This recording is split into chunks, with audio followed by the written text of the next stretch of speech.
Boa tarde, pessoal. Hoje é a nossa 15ª aula e hoje nós vamos ter uma aula um pouco mais curta, falando aí de um tema que a gente não tinha discutido até então. Esse tema é a liberdade de culto. Bom, a gente vinha estudando aí, os líderes religiosos, as personalidades importantes ali, e a gente viu que elas são ali de diversas religiões diferentes. Vocês concordam? A gente estudou lá pessoas que são do cristianismo, do hinduísmo, entre outras, E a gente precisa falar agora um pouco, antes de continuar aí estudando as outras aulas, a gente precisa falar um pouco da liberdade de culto. A liberdade de culto, de forma resumida, é a liberdade que cada pessoa tem de decidir a que religião ela vai fazer parte. No artigo 18 da Declaração Universal dos Direitos Humanos, diz o seguinte: toda pessoa tem direito à liberdade de pensamento, de consciência e de religião. Esse direito implica a liberdade de mudar de religião ou de convicção, assim como a liberdade de manifestar a religião ou convicção sozinho ou em comum, tanto em público como em privado, pelo ensino, pela prática, pelo culto e pelos ritos. Já no artigo 5º da nossa Constituição Federal, da Constituição do Brasil, diz o seguinte: é inviolável a liberdade de consciência e de crença, sendo assegurado o livre exercício dos cultos religiosos e garantida na forma da lei a proteção aos locais de culto e suas liturgias. Bom, a gente vinha aí, falando de religiões, a gente vinha aí falando de líderes religiosos, mas a gente nunca parou para falar exatamente disso aqui, da liberdade de culto. Toda pessoa, ela tem ali o direito, eu li aqui 2 documentos que garantem esse direito, de escolher a própria religião. Mas esse direito de escolher sua própria religião implica em uma outra coisa, no respeito que temos que ter em relação à religião do outro. Então, se eu escolhi uma religião e você escolheu outra, nós dois precisamos aí nos respeitar. Eu tenho que respeitar a sua escolha e você tem que respeitar a minha escolha. Isso é a liberdade de culto aí, Isso é o respeito à religião.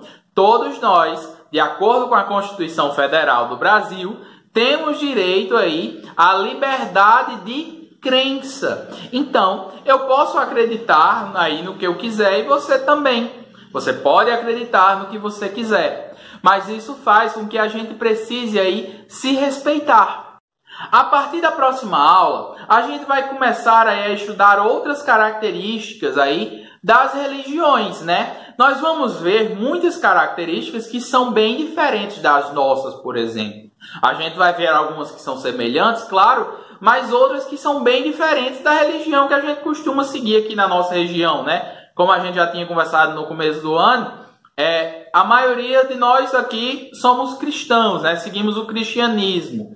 Mas a gente vai começar a estudar essas diversas características que são até muito diferentes das nossas.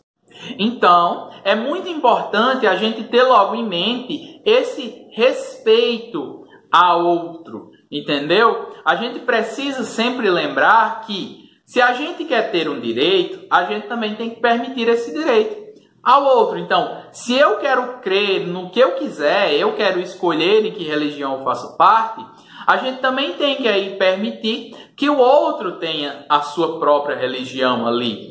Deu para entender? Esse direito, ele é garantido na lei, Como eu já li hoje aqui, eu li aí no começo o que diz ali o artigo 5º, mas deixa eu explicar direitinho o que ele está dizendo ali, Diz o seguinte: é inviolável a liberdade de consciência e de crença. O que isso significa? Quando eu digo que algo é inviolável, é que ninguém pode proibir, beleza? Então, ninguém pode dizer, olha, você não é para seguir essa religião. Deu para entender? A liberdade de crença é algo inviolável, é algo que ninguém pode vir ali e mandar parar, ninguém pode interromper, ninguém pode proibir. Continuando aí o que diz a lei. sendo assegurado o livre exercício de cultos religiosos. Ou seja, se você quer participar de um culto, de uma missa ou de qualquer outra forma ali de representação da religião, você tem esse direito, ninguém pode proibir. E continuando, e garantida a proteção aos locais de culto e suas liturgias. Ou seja, o que isso significa? Significa que toda a igreja ali, seja católica, evangélica, seja ali um templo judaico, um templo islâmico ou de qualquer outra religião, todos ali têm a segurança garantida. Digamos assim, todos ali são protegidos pela lei. Ninguém pode chegar, por exemplo, e quebrar a igreja de alguém, de outra pessoa, porque isso é crime. A lei proíbe que você desrespeite dessa forma. No entanto, existem outras formas de desrespeito às religiões que a gente não vê normalmente como se fosse um crime, mas que são sim. Quando a gente diz que a religião do outro não presta, quando a gente diz que chama, por exemplo, as religiões africanas, né, que a gente estudou lá naquela aula sobre as 10 maiores religiões, a gente estudou um pouquinho. Quando a gente chama de macumba, por exemplo, a gente está sendo preconceituoso. E toda forma de preconceito contra a religião, né, é uma forma de crime também. É um crime você tentar ali impedir que alguém tenha sua própria religião. Então, nossa aula de hoje era assim, mais curtinha mesmo. Hoje, a ideia era a gente conversar um pouco sobre essa liberdade de culto e de crença. Então, todos nós temos direito a escolher nossa própria religião. Isso a lei nos garante. Mas para isso, nós temos que também fazer a nossa parte. Todos nós devemos respeitar a religião do outro. Nós não podemos dizer que uma religião é melhor do que outra só porque é nessa aqui que eu acredito. Cada um tem direito aí a escolher a própria religião e para isso precisa respeitar também o outro. Então é isso. Espero que vocês tenham entendido, né, sobre esse direito que todos nós temos e também sobre esse dever que nós temos. O direito de ter nossa própria religião, né? De escolher aquilo que você acredita. O dever de respeitar a religião do outro, a escolha do outro. Então é isso e até a próxima aula.